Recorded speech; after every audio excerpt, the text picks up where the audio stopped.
Hello everybody. Today's subject is the subject of femininity and veil. Veil as addition to the mystery of feminine.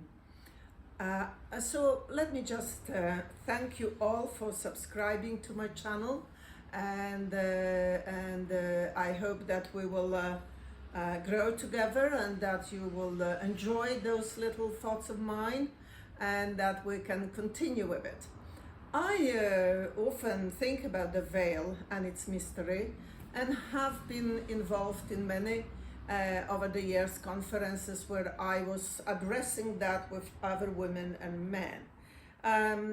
It is a complex subject, so let's hope that in this 18-20 minutes we can do something about it. Let me just read something at the beginning, as I always do. In my understanding of veil would be slightly different to political veil, or say bridal veil or Muslim veil, or I will touch on that, but really what I'm talking about is the veil as a concealing of the unknown, and protecting the unknown and protecting the feminine, and protecting the mystery, or uncovering the mystery. Let me just read you something which was the travel writer who have written a piece on the unveiling of the statue and the rituals in the Egyptian culture or Hindu culture. The oldest Egyptian or Hindu philosophers raise a corner of the veil from the statue of divinity, and still the trembling rope remains raised. And I gazed upon as fresh a glory as he did, since it was I in him that was then so bold, and it is he in me that now reviews the vision.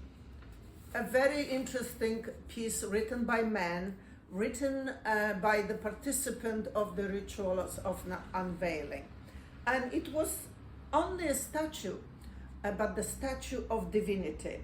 So there is a moment of the mystery of divinity, of the divine feminine. And that is exactly what I am interested in this particular sharing with you. Lots of women, feminists and women would say, particularly probably American ones, oh well, you know, the man comes to the wedding with the woman and unveils her, looks into her face, and maybe can write on her or into her like a white canvas anything he projects into it. Well, I'm not talking about that kind of issue with veil. Carl Jung often talk about veil, and again in a different way, because in a way he was talking about the inner world calling us when the outer, so to speak, is veiled and lost its appear. So that is the veiling as a secret, or the veiling as a boring kind of undiscovered life. So once that it's lost its appeal, people usually might have a nervous breakdown or some kind of crisis, and they might remember what it means to go deeper. If we look at veil, of course, in a material sense, it's a piece of material. It could be white, it could be black, it could be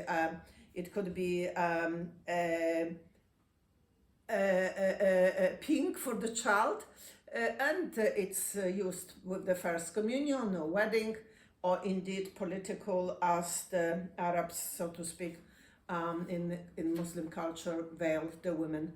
There is also complexity in that veil. I'm not going to go into it because that's the matter of the Arab woman to talk about it. I'll only touch on it.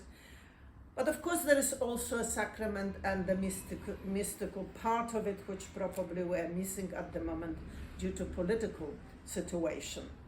But I'm talking about the veil as an aid to our mystery, as an aid to the divine, as an aid to us women, which we actually do not comprehend very often. When I look and work with women nowadays, and I mention the veil or veiling or sacrament or mystery, they usually gaze at me in a perfectly vacant face, particularly if they were unparented, at mother and fathered.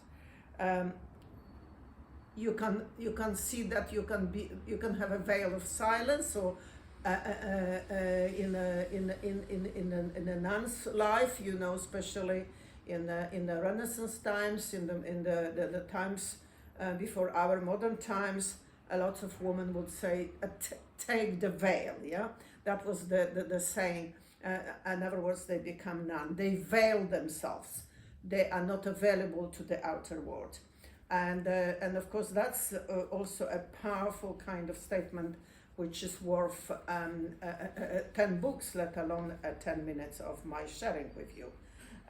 But we can have a mist in nature as a veil of silence, veil in a sense of art and unveiling the inner life for the artist.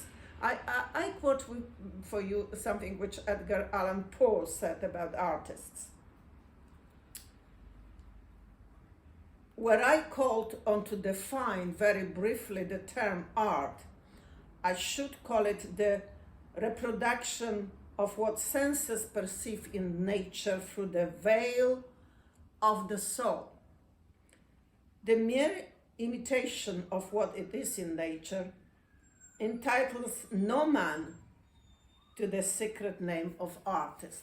So maybe artists, the artist in us, the artist in man, the artist in woman, will understand what veil means and carries, the meaning of unveiling. So we can unveil something, we can veil ourselves. So I'm talking about the power of veiling, the power of using that when the woman, for instance, is exhausted and takes a rest or retreats with that veil, or the woman who doesn't use herself on the order for a man, and it is veiled until she's ready to show herself to life or to a man. This is the power in the veil, which very often we don't actually use it. They veil themselves, so to speak, in the marriage, but they don't unveil, but they very often, the young women, and most of women, have no idea what they are doing. It becomes an empty ritual. And when the ritual is empty, when this sacred becomes mundane, it loses its power and a mystery, and therefore a communion and deeper sense of life. And men often complain to me that women are veiled in that sort of first understanding of veil, more intellectual understanding, and then they want to be worshipped as a divine. So this man who actually say that is angry with women. Neither does he understand the veil and divinity in women, nor does he attract the women who understand that themselves. So that creates a rather different outcome to what I'm talking about. But you know, as far as veil is concerned, it could be a veil of perfumes, or veil of music, or veil of any kind of beauty. So it's not about bride's veil only, although there is an essence there of divinity which many brides do not comprehend. Or it's not about a veil of a secrecy. It's the veil of the power of the woman, and the veil of the choice which women have. These days we seem to have forgot to exercise that choice, and we forgot to appreciate that we carry that divinity in us, which is necessary for a man to grow and for a man to be invited to that. So the veil it's connected to the word for me sacred, and something which is of a divine power.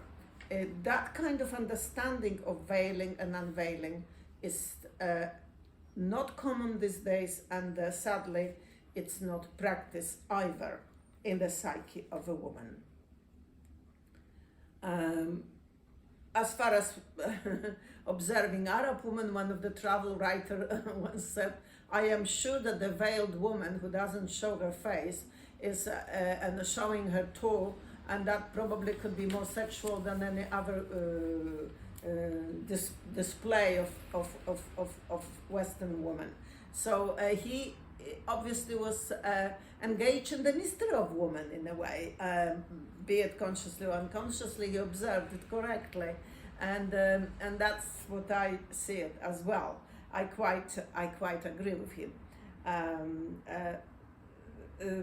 It is sad that we lost the sense of understanding and knowing what veil it means. We unveil ourselves in so many crazy ways that there is nothing to discover for a man or for life. We're too obvious, too naked, too vulgar, too crass. And I hear men talking to me and saying, how I wish I met a woman, how I wish I could struggle to get her, as Coelho would put it with his wife. And it took him a long time to get this wife of his to agree to be his wife.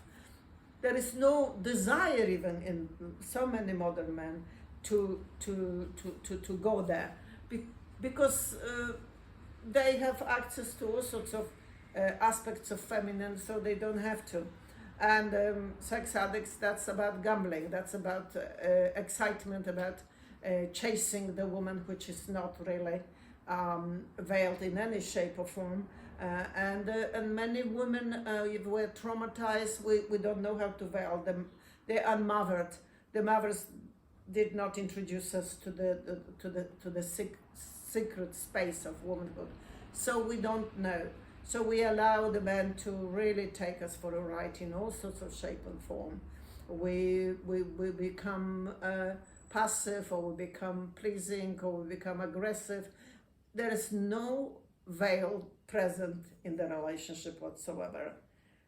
So it's not the man's business to take a power from woman, and that's what in many ways an aspect of shadow Arab culture, that the veiling is the taking power of woman.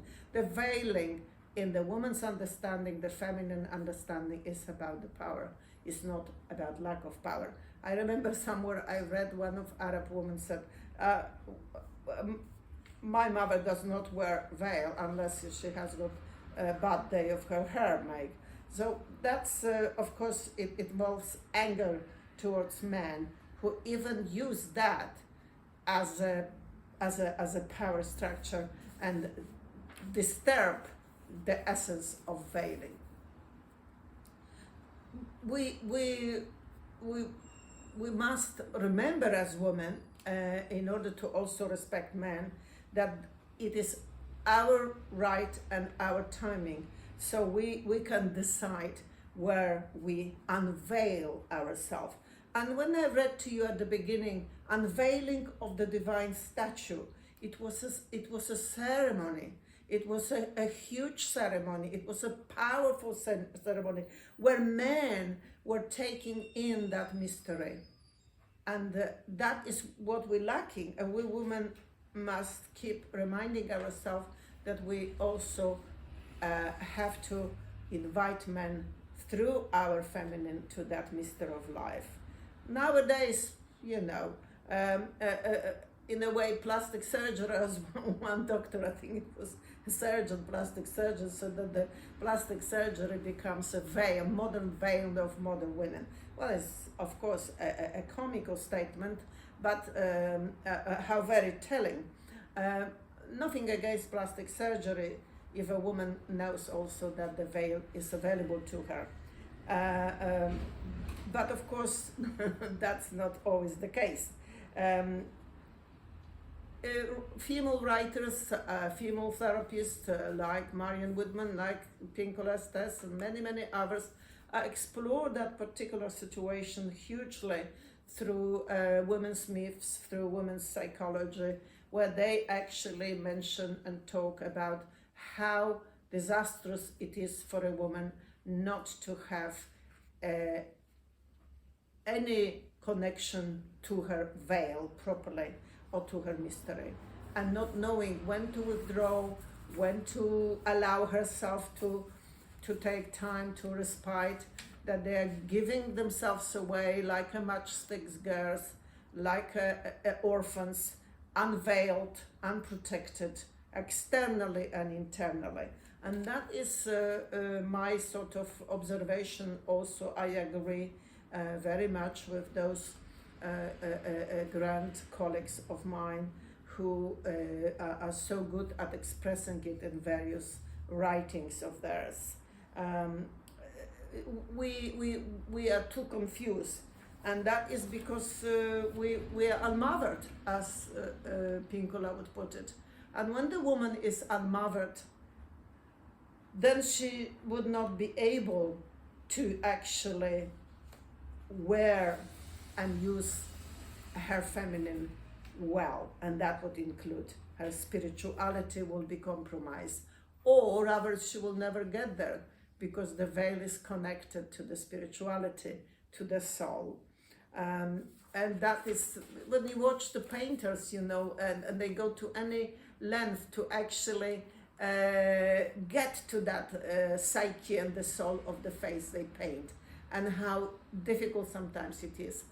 I work with a few portrait making painters, and they share with me that it is like a physical labor. Yeah, they want to get there. They want to see that what it's inside. In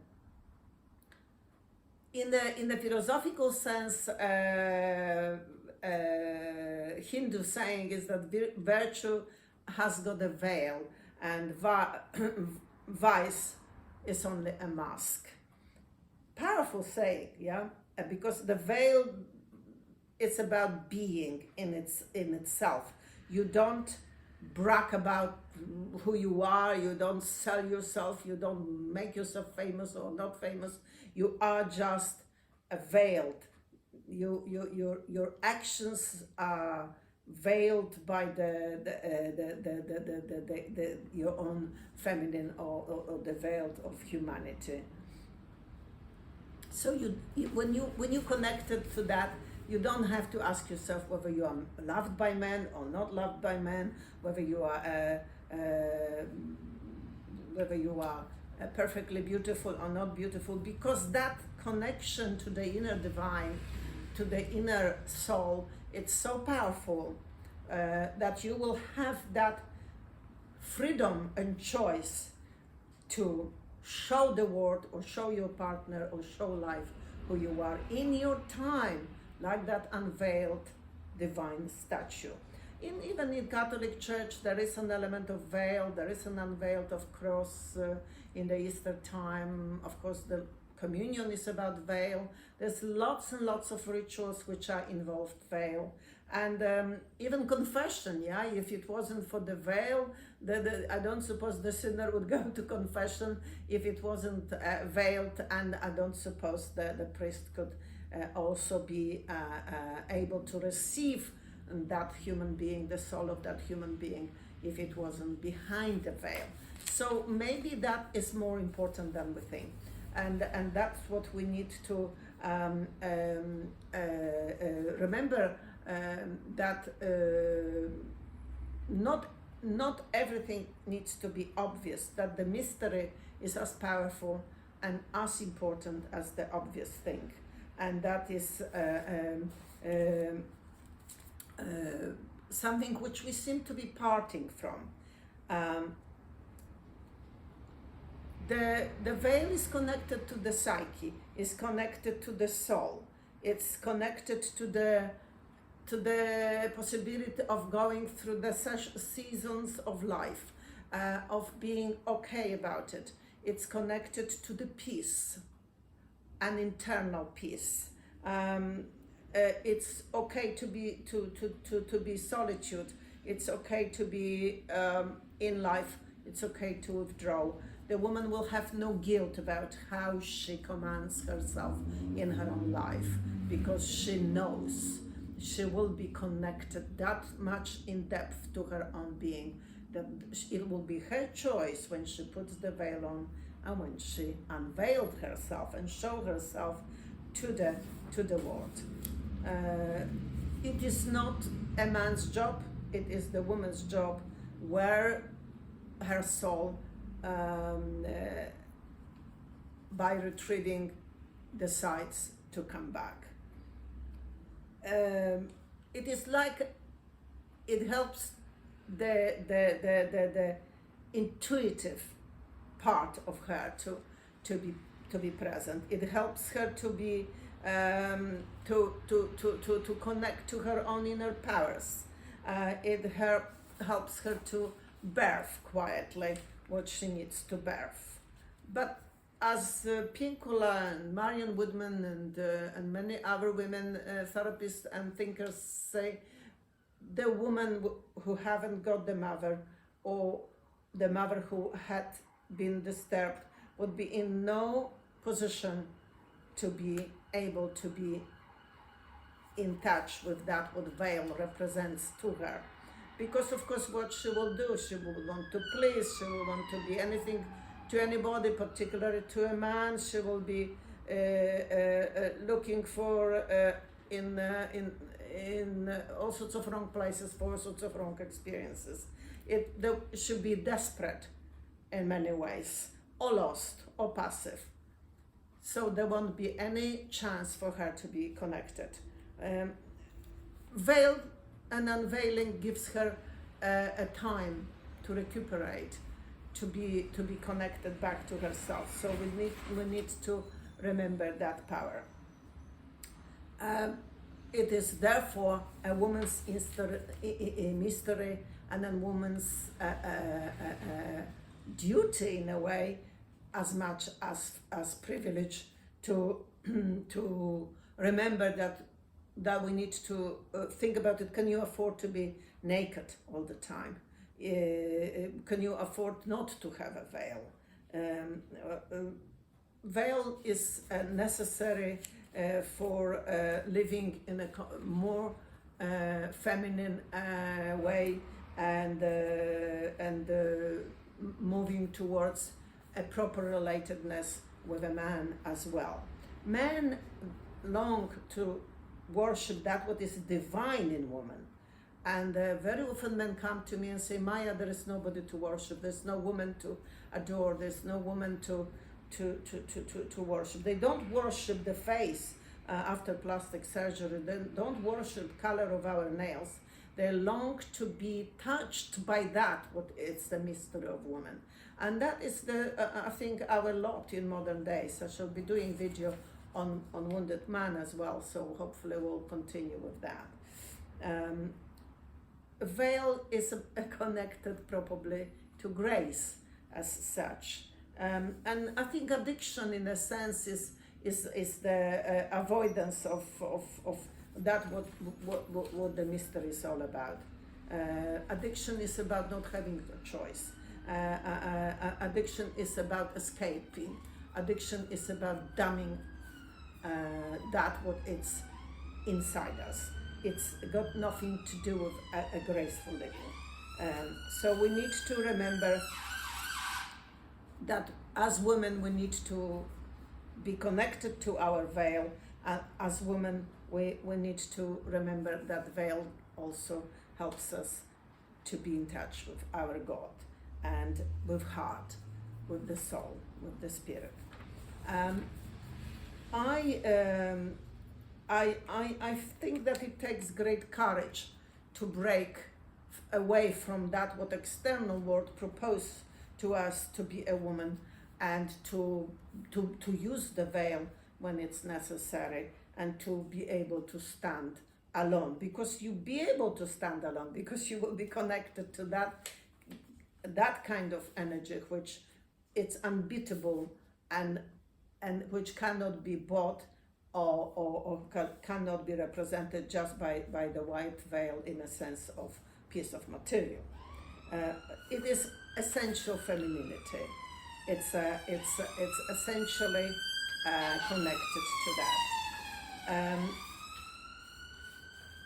Rumi once wrote a lovely poem about unveiling of life. I'll read it to you. This is love, to fly towards a secret sky, to cause 100 veils to fall each moment. So first to let go of life, finally to take step without feet. So he talks about trusting the unknown through the veil.